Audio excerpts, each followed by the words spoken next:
Mark, how compelling is China from a valuation point of view, especially when you look at some of these Chinese internet names that arguably still have a big regulatory target on their back as well?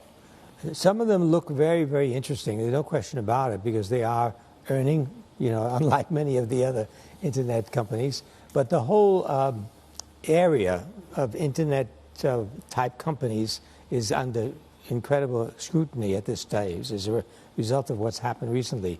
So our view is, let's move more towards the technical side, more towards the hardware side.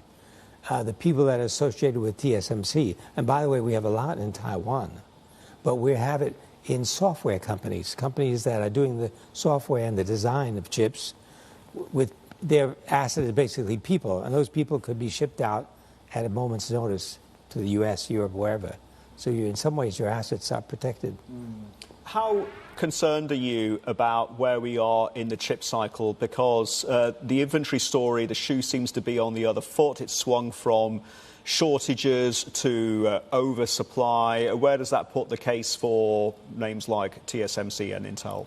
There's no question there probably is some oversupply in certain areas, but the demand for chips is growing and is continuing to grow. Because if you just look at automobiles use so many chips, and increasingly they're going to see this kind of thing happening globally. So there's no demand problem for chips in the long run, but in the short run you'll see cycles come and go.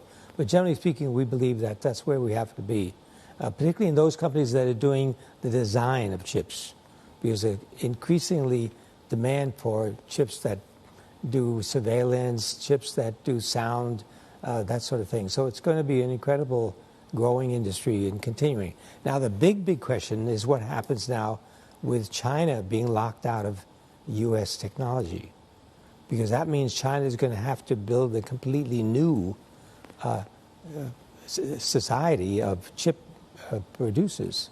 That's going to be a real issue, because you may have two big supplies coming into the market. So we've got to see how that turns out. And they continue to lag U.S. chips, yes. Oh, yeah, no question about it. And they will probably fall back even further as a result of the sanctions that the U.S. is imposing.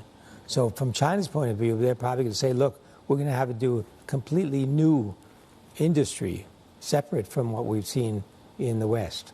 So that's going to be a very interesting development.